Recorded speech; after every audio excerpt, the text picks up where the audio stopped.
बोले तो एम्स में के बुरा हालत हो गया तो बोले पूरा कटना पड़ेगा। बोले नहीं हम मत कटाएंगे, हम लोग हमने फिर थोड़ा सा आंख बचाना है।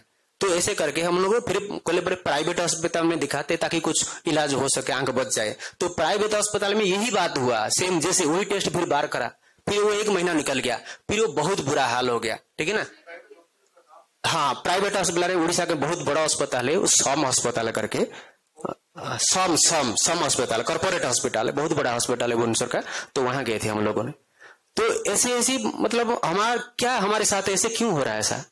तो हमारा जीने का कोई अधिकार नहीं। हम लोग इतनी भ्रांति में अभी जैसे कोई यहाँ रिपोर्ट लेके जाते हैं ना, स्कैनिंग का रिपोर्ट को बताते भी नहीं, बोलते रिपोर्ट लेके आओ, 4 दिन के बाद रिपोर्ट लेके आओ। अगर डॉक्टर लोग तो इसे स्कैनिंग का तुरंत उसका फीलिंग आ जाता है, फीलिंग देख के क्यों नहीं बताते? तो बताना चाहिए ना। हम लोग को कुछ भी नहीं बताते, बस ऐसे ही सब कुछ छुपा के किया जा रहा है। हम खुलम खुला ये लोग जैसे बताते ना गुरु लोग की सब कुछ है।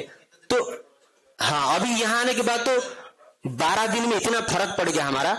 तो आप लोग तो सामने देख रहे, नहीं अगर 12 दिन में मैं थोड़ा सा हिम्मत नहीं करता, इसकी आंख चली जाती, बचती कि नहीं बचती वो तो किस्मत की बात है, लेकिन आंख आज नहीं होती। वो बहन की जैसे आंख चली गई, थोड़ी सी अगर हिम्मत करती ना उनकी आंख बच जाती आज। तो इसलिए हमने बहुत हिम्मत किया। वो सब इनकी शीर्ष है, इनकी सब आशीर्वाद है गुरुओं की। संसार में अगर गुरु न होते ना, सचमुच हमारा बहुत कुछ हानि हो जाता है। इसलिए कोई भी अपनी हानि न करे, इन गुरुओं की बात माने, क्योंकि इन्हीं गुरुओं के जरिए ही हमारी सुधार हो सकता है। अगर भगवान के भरोसे रहेंगे, वो एलोपैथी के डॉक्टर के भरोसे रहेंगे तो अपने हानि कर देंगे। इसलिए सबसे अनुरोध है कि अपने हानि से बचे।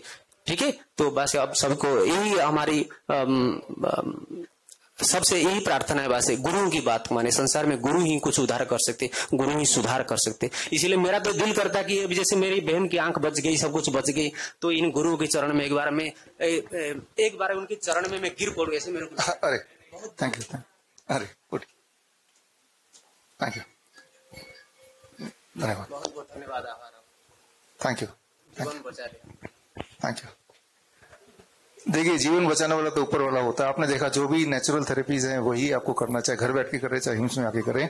अभी आपने सिद्धू जी का नाम लिया। सिद्धू जी की वाइफ का ट्रीटमेंट भी मेरे थ्रू ही चल रहा था, और लेकिन उनकी ठीक होने से कितने लोग मोटिवेट हुए, और मुझे उम्मीद है कि निशा जी के ठीक होने से इसी तरह से हजारों और लोग मोटिवेट होंगे और ये रास्ता चुनेंगे। धन्यवाद, थैंक यू। तो अब हम बात कर लेते हैं हमारे अगले पेशेंट की, प्रतिभा जी आइए, आप चाहे तो यहाँ बैठ सकते हैं। इनकी कहानी थोड़ी ज्यादा दुखदाई है। उन्होंने तो राइट टाइम पे वहां से भाग के आ गए, but Pratibha ji right time पे भाग के आ नहीं पाई। लेकिन उसके आगे की और पहले की जो कहानी है थोड़ी सी जानना आपके लिए जरूरी है। उसके लिए आचार्य मनीष जी से को आग्रह करता हूँ, आए और थोड़ा सा आप बताएं। मैडम को ही दे दो, कल तो आप ही बताओ अपने बारे में। नमस्ते, ओम आरोग्यमस्तु। मेरा नाम प्रतिभा सामल है, मैं दुबई से आई हूँ। 2022 से मेरा कैंसर का जर्नी स्टार्ट हुआ। स्टार्टिंग में मुझे पेन होता था, हेडेक होता था। तो जैसे ही डॉक्टर्स के पास जाती थी तो डॉक्टर्स बोलते थे माइग्रेन का इश्यू है, साइनसाइटिस का इश्यू है, बट स्टिल मेडिसिन खा के ठीक हो जाता था, फिर दोबारा आ जाता था। तो फिर हमने एमआरआई कराया।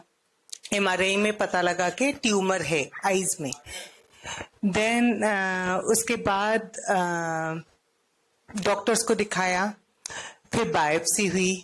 बायोप्सी में निकला कि कैंसर है। तो अपोलो हैदराबाद में मेरा ट्रीटमेंट चल रहा था। तो मेरा 1 साइकिल इंट्रा आर्टेरियल कीमो हुआ, जिसके कारण मेरा आईज का विजन ही चला गया, जो मुझे डॉक्टर्स ने नहीं बताया था कि ऐसा कुछ हो सकता है। तो अनफॉर्चुनेटली जब आई का विजन चला गया, डॉक्टर्स ने कहा कि आप एक काम करें, आपका आई रिमूव कर देते हैं तो ये कैंसर दोबारा नहीं आएगा। फिर हम लोग उनके बातों में आ गए और आईज का रिमूव भी कर दिए।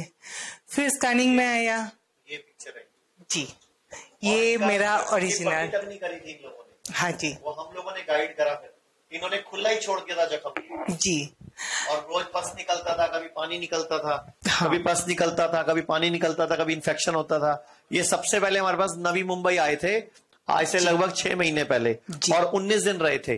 और जो 19वें दिन की फोटो खींची थी हमने ये वाली, तब इनका इन्फेक्शन 15 दिन से काफी हद तक कवर हो गया तब था। सूख गया था। पहले तो मेरा पूरा सूजन हो जाता था, स्वेलिंग आ जाती थी, पस निकलता था, बहुत प्रॉब्लम था क्योंकि मेरा रेडिएशन भी दिया गया था, 33 साइकिल का रेडिएशन, जिसके कारण मेरे आईज और ये पूरा पार्ट सुन भी पड़ गया था, मतलब टच करो तो पता नहीं लगता। फिर मुझे पता लगा हिम्स के बारे नहीं, में। उससे पहले आपको ये बोला गया कि अब 4 स्टेज हो गया है। जी जी, एक्चुअली इनको उससे पहले जवाब दे दिया था कि थोड़े दिन के मेहमान हो। मेरा जो केस है अभी, डॉक्टर्स का बोलना था कि स्टेज 4 कैंसर है, एडिनोइड सिस्टिक कार्सिनोमा, जो मेरा पूरा लंग्स, लीवर में और बोन्स में फैला हुआ है, और आपका इस चीज में और कोई इलाज बचा नहीं है, और आप कुछ ही दिन के मेहमान हो। तो हमारे पास कोई ऑप्शन भी नहीं था, और उस टाइम पे मैं सर्च कर रही थी ऑनलाइन में, मुझे हिम्स हॉस्पिटल के बारे में पता लगा। देन मैं अक्टूबर में हिम्स हॉस्पिटल आ गई। वहां पे मैंने 20 डेज का ट्रीटमेंट लिया। ट्रीटमेंट के बाद मेरे बहुत गंदी वाली हालत थी उस टाइम पे, क्योंकि कीमो भी ली थी, तो मैं चलना फिरना मुश्किल था, मैं ऐसे ही मतलब बेड में बैठी रहती थी। बट आज के डेट में मैं बोल सकती हूँ कि थैंक्स टू हिम्स हॉस्पिटल, जिसने मेरी जिंदगी बदल ही दी, मैं बोल सकती हूँ, क्योंकि मेरे सिम्टम्स सारे खत्म हो चुके हैं। मेरे लीवर में पहले मैं ऐसे टच करती थी तो मुझे पूरा फील होता था, मेरा जो ट्यूमर का साइज था फील होता था। अभी वो भी बिल्कुल पता नहीं लग रहा है, ना के बराबर। और डॉक्टर्स ने मना कर दिया था कि मेरा कभी और बेबी नहीं हो सकता, मेनोपॉज हो गया है और पीरियड्स बंद हो गया था। बट हिम्स में आने के बाद अभी ये दोबारा हिम्स में आए हुए हैं, अभी चल रहा है इनका ट्रीटमेंट। 24 तारीख को जाएंगी। अभी आज क्या है? आज ये 17, यानी कि अभी दोबारा आए हुए इनको 18 इनको अभी दोबारा आए हुए लगभग 24 दिन हो गए हैं, मतलब 19 दिन लगाए थे इन्होंने पहले मुंबई में, अभी ये मेरठ में है। और इस बार जब ये आए हैं तो 6 दिन में इनके पीरियड्स भी शुरू हो गए आने, और 4 दिन पहले 5 दिन पहले इनका मुझे फोन आया कि मेरे लीवर वाली गांठें भी, जो मुझे लीवर में फील होती थी, वो भी पता नहीं लग रहा, अभी वो लीवर में दर्द भी नहीं है और गांठ भी गायब है, और पीरियड्स भी दोबारा शुरू हो गई। तो ये, और इनको ये बोला गया था कि जब इनको 4 स्टेज था, इनका इलाज नहीं है उनके पास, बट फिर भी वो बोलते हम कीमो ही करेंगे। मतलब बोलते, डॉक्टरों ने क्या बोला कि इलाज नहीं है, आपके पास कुछ दिन बचे हैं। तो इन्होंने, मैं क्या करूं? तो बोलते नहीं, हम फिर भी कीमो ही करेंगे। और फिर इनकी कीमो हुई, रेडिएशन हुई, और उसके बाद इनकी हालत बहुत बुरी हो गई। इनको सारा दिन दर्दें होती थी, बैठा नहीं जाता था, पेन्स होती थी, और इनकी हिम्मत है, गंदी वाली बैक पेन होती थी, जिसके कारण मैं पूरा लेटी ही, मतलब मेरे लिए उठना भी बहुत ही मुश्किल हो गया था। एक सिचुएशन ऐसा भी था।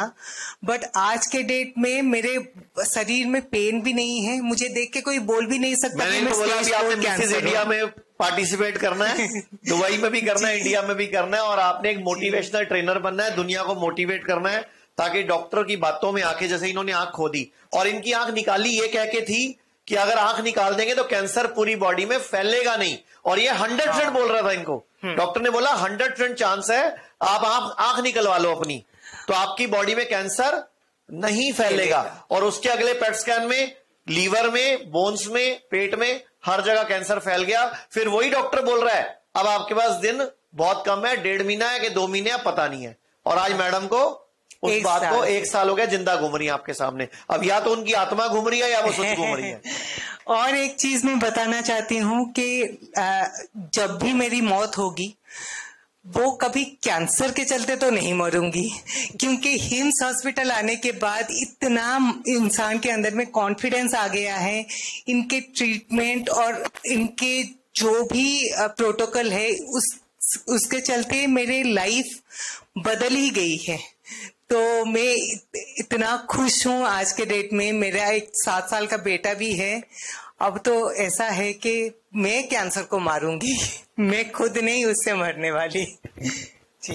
अगर आप diabetes, hypertension, heart disease, cancer, chronic kidney disease, liver failure etcetera से परेशान हैं और पूरी तरह से दोबारा स्वस्थ होना चाहते हैं, by correcting your body clock, by correcting your circadian rhythm, contact कीजिए अपने ही शहर में the nearest doctor BRC clinic और डॉक्टर BRC हॉस्पिटल।